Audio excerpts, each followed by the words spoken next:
Hello students, now we are going to discuss about electronegativity. Electronegativity.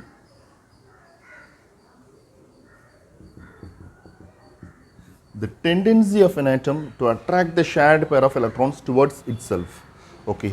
So electron எந்த அளவுக்கு attract பண்ண முடியுமோ அந்த attracting powerக்கு பேர் தான் electronegativity. Clear? The tendency of an atom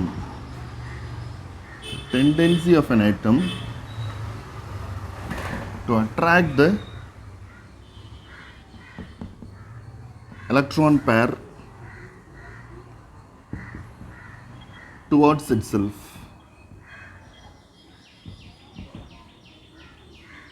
The tendency of an atom to attract the electron pair towards itself. Electron எந்த அளவுக்கு attract பண்ண முடியும் அதனுடைய tendency என்ன சார் அப்படின்றது தான் electronegativity. ஓகே, நீங்கள் டாப் டு பாட்டம் பார்த்தீங்க அப்படின்னா 17th குரூப் பார்க்கலாம். Fluorine, chlorine, bromine, iodine. இருக்கிறதுலேயே மோஸ்ட் எலக்ட்ரோநெகட்டிவ் எலமெண்ட் என்ன சார் அப்படின்னு பார்த்தீங்கன்னா ஃப்ளூரின் தான். ஸோ இந்த ஆர்டர் தான் கரெக்டாக. ஸோ எலக்ட்ரோநெகட்டிவிட்டி வந்து most electronegative element fluorine and most electron affinity element. Electron affinity அப்படின்றது அதிகமாக இருக்கிறது எதுக்கு அப்படின்னு பார்த்தீங்கன்னா குளோரின். எலக்ட்ரோநெகட்டிவிட்டி எதுக்கு அதிகமாக இருக்குன்னு பார்த்தீங்கன்னா ஃப்ளூரின். கிளியர்? ஃப்ளூரின் தான் எலக்ட்ரான்ஸை அதிகமாக அட்ராக்ட் பண்ணும் அப்படின்னு சொல்லியிருக்காங்க. நோபல் கேஸ் வந்து எலக்ட்ரான் அட்ராக்ட் பண்ணுமா சார் அப்படின்னா அட்ராக்ட் பண்ணாது. ஸோ தட் நோபல் கேஸஸ் அப்படின்னு பார்த்தீங்கன்னா electron negativity 0, electron affinity 0, electron negativity 0. Ionisation energy வந்து மேக்ஸிமம் இருக்கும். நோபல் கேஸஸில் அயனைசேஷன் எனர்ஜி மேக்ஸிமம் இருக்கும். But electron affinity, electron negativity value எப்படி இருக்கும்? 0. கிளியர்? ஓகே, நீங்கள் லெஃப்ட் டு ரைட் பார்த்தீங்க அப்படின்னா உங்களுக்கு so left to right size decreases, therefore electronegativity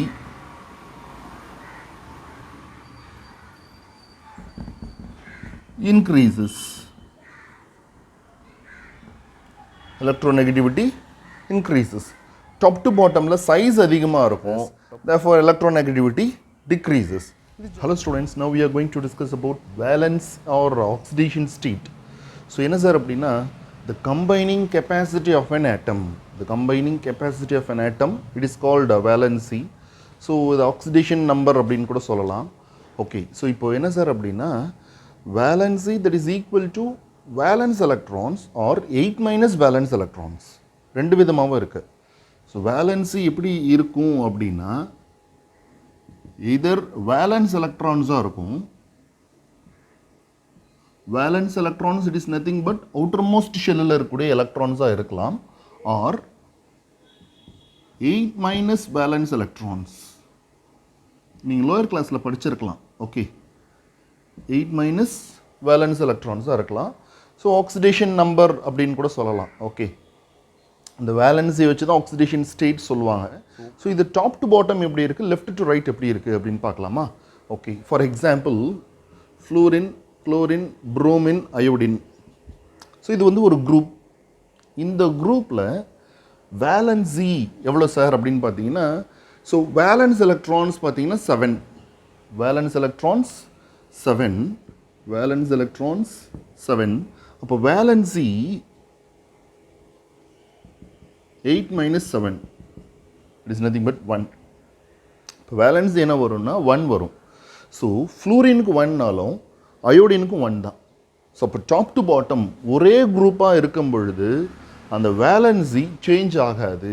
okay, நீங்கள் ஃபஸ்ட்டு குரூப் எலமெண்ட்ஸ் பார்த்தீங்கன்னா வேலன்சி 1, செகண்ட் குரூப் எலமெண்ட்ஸ்க்கு பார்த்தீங்கன்னா வேலன்சி 2. ஸோ இப்போ நம்ம variation of valence in period பார்க்கலாம். ஓகே, ஸோ அப்போ என்ன பண்ணலாம் அப்படின்னா செகண்ட் பீரியட் எடுத்துக்கலாம். Lithium, beryllium, boron, carbon, nitrogen, oxygen, fluorine, neon. So valence electrons எத்தனை இருக்குன்னு பாருங்களேன். Valence electrons 1 2 3 4 5 6 7 8. வேலன்ஸ் எலக்ட்ரான்ஸ் உங்களுக்கு 1 by 1 உங்களுக்கு என்ன ஆகிட்டு இருக்கு, இன்க்ரீஸ் ஆகிட்டே இருக்கா. வேலன்சி அதாவது valence, that is combining capacity. So 1 2 3 4 for nitrogen குரூப்புக்கு மேக்ஸிமம் 5 இருக்கும் 3 இருக்கும். 8 minus 5 3. ஸோ நைட்ரஜன் ஃபேமிலிக்கு எப்பயுமே 5 இருக்கும் 3 இருக்கும் maximum. Oxygen 6 or 2. 8 minus 6 2. And then fluorine 7 or 8 minus 7 1. Neon 8 or 0. 8 minus 8 0. Neon எது கூடவும் பாண்ட் ஃபார்ம் பண்ணாது. கம்பைனிங் கெப்பாசிட்டி 0 தான் மேக்ஸிமம். ஓகே, நோபல் கேஸஸ் எது கூடவும் பாண்ட் ஃபார்ம் பண்ணாது. வேலன்ஸ் எலக்ட்ரான்ஸ் 8 இருக்கும், பட் வேலன்ஸ் 0வாக தான் இருக்கும். Okay,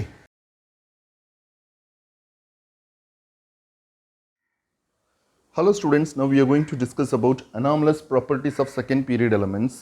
So first element in each group differ from other elements in certain properties. அதாவது ஒவ்வொரு குரூப்லேயும் ஃபஸ்ட் எலமெண்ட் எப்படி இருக்குது அப்படின்னு பார்த்தீங்கன்னா, மற்ற எலமெண்ட்ஸை கம்பேர் பண்ணும்பொழுது அந்த குரூப்பில் ஃபஸ்ட் எலமெண்ட் மட்டும் சர்டைன் ப்ராப்பர்ட்டிஸ் டிஃப்ரெண்ட்டாக இருக்குதுன்னு சொல்லியிருக்காங்க. So for example alkali metals and alkali earth metals என்னென்ன இருக்குன்னு சொல்லுங்களேன். அல்கலி மெட்டல்ஸ் அப்படின்னா lithium, sodium, potassium, rubidium, caesium, francium. Alkali earth metals beryllium, magnesium, calcium, strontium, barium, radium. Okay, so இதில் first element என்ன இருக்குது? லித்தியம். ரைட்டா? அந்த first குரூப்பில் ஃபஸ்ட் எலமெண்ட் என்ன இருக்குது? லித்தியம். செகண்ட் குரூப்பில் ஃபஸ்ட் எலமெண்ட் என்ன இருக்குது? Beryllium.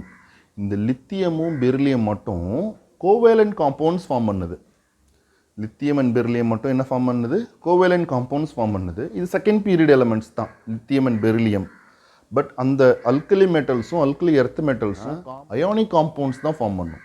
Okay, so ionic compound sodium chloride, அப்போ இதெல்லாம் அயானிக் காம்பவுண்ட்ஸ் தானே. Na+Cl- ன்னு பிரியும். ஸோ அப்போ செகண்ட் பீரியட் எலமெண்ட்ஸ் எப்படி இருக்குது? டிஃப்ரெண்ட்டாக தானே இருக்குது. ஸோ என்ன சார் ரீசன் அப்படின்னு பார்த்தீங்கன்னா, second period elements have maximum 4 orbitals. So valence ஷெல்லில் 4 ஆர்பிட்டல்ஸ் மட்டும்தான் இருக்குது. என்ன சார் அப்படின்னு பார்த்தீங்கன்னா 2s and 2p. 2s and 2p. Okay, 2sல ஒரு ஆர்பிட்டல் இருக்கும், 2pல 3 ஆர்பிட்டல்ஸ் இருக்கும். px, py, pz அப்படின்னு சொல்லிட்டு. ஸோ அப்போ மேக்ஸிமம் கோவேலன்சி எத்தனை சார் இருக்கும் அப்படின்னா 4 தான் இருக்கும். மேக்ஸிமம் கோவேலன்சி 4 தான் இருக்கும். பட் நம்ம அடுத்தடுத்த பீரியட் எலமெண்ட்ஸ் பார்த்தீங்கன்னா டி ஆர்பிட்டல் இன்வால்வ் ஆகும். அடுத்தடுத்த பீரியட் எலமெண்ட்ஸில் டி ஆர்பிட்டல் இன்வால்வ் ஆகும். ஸோ தட் ஹையர் கோவேலன்சி இருக்கிறதுனால அங்கே வந்து எப்படி இருக்கும்? ப்ராப்பர்ட்டிஸ் ஒரே மாதிரி இருக்கும். பட் செகண்ட் பீரியட் எலமெண்ட்ஸில் மட்டும் மேக்ஸிமம் 4 கோவேலன்சி இருக்கிறதுனால மட்டும்தான் இந்த ப்ராப்பர்ட்டிஸ் வந்து உங்களுக்கு டிஃபர் ஆகுது. ஓகே, ஃபார் எக்ஸாம்பிள் BF4- இதான் மேக்ஸிமம் ஃபார்ம் பண்ண முடியும். கோவேலன்சி 4 இருக்கிறதுனால மேக்ஸிமம் போரானால் இவ்வளோ தான் ஃபார்ம் பண்ண முடியும் இந்த காம்பவுண்ட்ஸ் BF4-. பட் நீங்கள் அலுமினியம் எடுத்துக்கோங்களேன். போரானுக்கு கீழே இருக்கக்கூடிய அடுத்த எலமெண்ட் அலுமினியம் AlF6-3- இப்படி ஃபார்ம் பண்ணும். ஸோ மேக்ஸிமம் கோவேலன்சி இங்கே வந்து அதிகமாக இருக்குது. டிஆர் ஸோ AlF6-3- அப்படின்னு வருது. கிளியர்?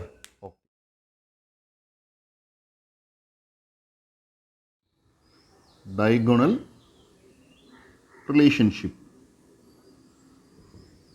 ஸோ ஒரு செகண்ட் பீரியட் எலமெண்ட்ஸையும் தேர்ட் பீரியட் எலமெண்ட்ஸையும் கம்பேர் பண்ணுறாங்க. ஓகே, செகண்ட் பீரியட் எலமெண்ட்ஸ் என்ன சார் இருக்குது அப்படின்னா lithium, beryllium, boron, carbon.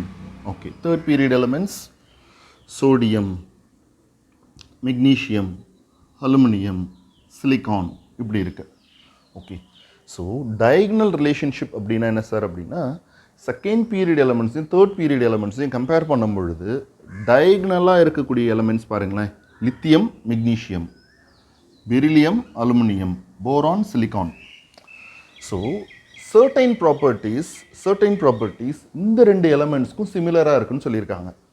டயகனலாக place ஆகிருக்கக்கூடிய எலமெண்ட்ஸுக்கு ஒரு சில ப்ராப்பர்ட்டிஸ் எப்படி இருக்குது? எல்லா ப்ராப்பர்ட்டிஸும் கிடையாது, பட் ஒரு சில properties beryllium, aluminium, lithium, magnesium. So இதுக்கெல்லாம் என்ன ஆகுது அப்படின்னா ப்ராப்பர்ட்டிஸ் சிமிலராக இருக்குன்னு சொல்லியிருக்காங்க. ஸோ இந்த கான்செப்ட் தான் என்னது? Diagonal relationship. Clear? Hello students, now we are going to discuss about nature of compounds formed by the elements. அதாவது இப்போ அல்கலி மெட்டல்ஸையும் ஹாலஜன்ஸையும் ஜஸ்ட் கம்பேர் பண்ணுறாங்க. ஆக்சிஜன் கூட ரியாக்ட் ஆனால் என்ன சார் ஃபார்ம் ஆகும் அப்படின்றத பார்க்குறாங்க. So sodium reacts with oxygen, it gives sodium oxide. Then chlorine இதே மாதிரி காம்பவுண்ட் தான் ஃபார்ம் ஆகுது. chlorine oxide. ஓகே, இதை பேலன்ஸ் பண்ணணும். சோடியம் இங்கே 1 இருக்குது, இங்கே 2 இருக்குது. ஸோ தட் அப்போ இங்கே 2 போடலாமா? பட் ஆக்சிஜன் இங்கே 2 இருக்குது. ஸோ தட் அப்போ இங்கே 2 போட்டால் பேலன்ஸ் ஆகும் ஆக்சிஜன். அப்போ சோடியம் 4. ஓகே ரைட், இதை பேலன்ஸ் பண்ணுங்கள். குளோரின் பேலன்ஸ்டு, பட் ஆக்சிஜன் இங்கே 2 இருக்குது, இங்கே 7 இருக்குது. ஸோ தட் 7 இங்கே போடலாம், இங்கே 2 இங்கே போட்டுக்கலாம். அப்போ என்ன சார் ஆகும் அப்படின்னா 2 2 sir 4. So balanced. Chlorine oxide, sodium oxide ரெண்டுத்தையும் இப்போ என்ன பண்ணுறாங்க அப்படின்னா வாட்டர் கூட ரியாக்ட் பண்ண வைக்கிறாங்க. Sodium oxide reacts with water, it gives sodium hydroxide. Sodium hydroxide, it is a base. It is said to be base. அதே மாதிரி குளோரின் ஆக்சைடையும் வாட்டர் கூட ரியாக்ட் பண்ண வச்சா it gives perchloric acid, HClO4. Perchloric acid, which is said to be acidic.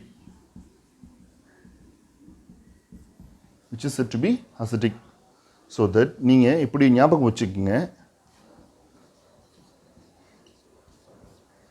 அப்போது ஜென்ரலாக சொல்லணும் அப்படின்னா metal oxides are basic in nature. அதாவது நீங்கள் சோடியம் ஆக்சைடு வந்து ஒரு மெட்டல் ஆக்சைடு தான். சோடியம் ஆக்சைடு என்னதுப்பா? Metal oxides. Metal oxides are basic in nature. Metal oxides are basic in nature. non-metal oxides are acidic in nature. அப்போ நீங்கள் வாட்டரில் add பண்ணிங்கன்னா பேஸ் தானே ஃபார்ம் ஆகுது. ஓகே, அதே மாதிரி குளோரின் ஆக்சைடை வாட்டரில் ஆட் பண்ணும்பொழுது பெர்க்ளோரிக் ஆசிட் ஃபார்ம் ஆகுது. ஸோ அப்போது non-metal oxides are acidic in nature. இந்த மாதிரி காம்பவுண்ட்ஸ் தான் ஃபார்ம் ஆகும் அப்படின்னு சொல்லியிருக்காங்க. ஓகே, ஜென்ரலாக மெட்டலிக் கேரக்டருக்கும் அயனைசேஷன் எனர்ஜிக்கும் ஒரு ரிலேஷன்ஷிப் உண்டு. என்ன சார் அப்படின்னு பார்த்தீங்கன்னா பீரியாடிக் டேபிளில் லெஃப்ட் சைட் பாருங்கள், பாட்டமில் பாருங்கள். லெஃப்ட் சைட் பாட்டமில் பார்த்தீங்க அப்படின்னா அயனைசேஷன் எனர்ஜி குறைஞ்சிருக்கும். அயனைசேஷன் எனர்ஜி குறைஞ்சதுன்னா மெட்டலிக் கேரக்டர் அதிகமாகும். ஓகே, என்னென்னா மெட்டலிக் கேரக்டர்னால் என்ன சார்? எதை வச்சு மெட்டலிக் கேரக்டர் சொல்லுவாங்கன்னா எலக்ட்ரான்ஸ் ஈஸியாக அந்த எலமெண்ட்லேருந்து ரிலீஸ் ஆகணும். எந்தெந்த எலமெண்ட்லேருந்து எலக்ட்ரான்ஸ் ஈஸியாக ரிலீஸ் ஆகக்கூடிய டெண்டன்சி இருக்கோ அதில் மெட்டலிக் கேரக்டரில் சொல்லுவாங்க. டாப் டு பாட்டம், லெஃப்ட் சைடில் top to bottom metallic character increases. Okay, அப்போது lithium, sodium, potassium, rubidium, caesium சொல்கிறோம் இல்லையா? அப்போ மெட்டலிக் கேரக்டர் டாப் டு பாட்டமில் வரும்பொழுது என்ன ஆகுது? இன்க்ரீஸ் ஆகுது. அயனைசேஷன் எனர்ஜி குறையுது. அயனைசேஷன் எனர்ஜி குறைஞ்சதுன்னா எலக்ட்ரானை ஈஸியாக ரிமூவ் பண்ண முடியும். Minimum energy. Next beryllium hydroxide பற்றி பார்க்கலாம். Beryllium hydroxide is to be amphoteric in nature அப்படின்னு சொல்லியிருக்காங்க. ஸோ ஆம்ஃபோட்டரிக்னா என்ன சார் அப்படின்னா it reacts with acid as well as base. So இப்போ அதை நம்ம என்ன பண்ணலாம் அப்படின்னா ப்ரூவ் பண்ணி காமிக்கலாம். Okay, beryllium hydroxide is amphoteric அப்படின்னா ஆசிட் கூட ரியாக்ட் ஆன என்ன ப்ராடக்ட் கிடைக்கும், பேஸ் கூட ரியாக்ட் ஆன என்ன ப்ராடக்ட் கிடைக்கும் அப்படின்றத நம்ம பார்க்கலாம். So beryllium hydroxide reacts with acid, it gives beryllium chloride plus H2O. Beryllium chloride plus H2O. Okay, அப்போது இங்கே 2 போட்டால் பேலன்ஸ் ஆகும். இன் டோட்டலாக 4 ஹைட்ரஜன் இருக்கு. So balanced equation balanced.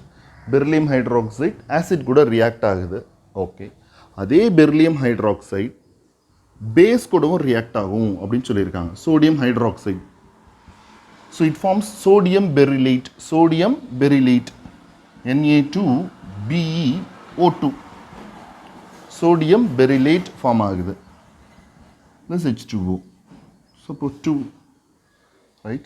So oxygen, hydrogen, 2 total 4 இருக்கு. So 2. So reaction balanced. Beryllium hydroxide amphoteric in nature. இது ரொம்ப important question தான். ஸோ ரியாக்ஷன்ஸை எழுதி பாருங்கள். ஓகே, இந்த சாப்டர் ஓவர். இந்த சாப்டரில் இருக்கக்கூடிய இம்பார்ட்டன்ட் டாபிக்ஸில் பேஸ் பண்ணி கொஷின்ஸை டிஸ்கஸ் பண்ணலாம். Okay, thank you.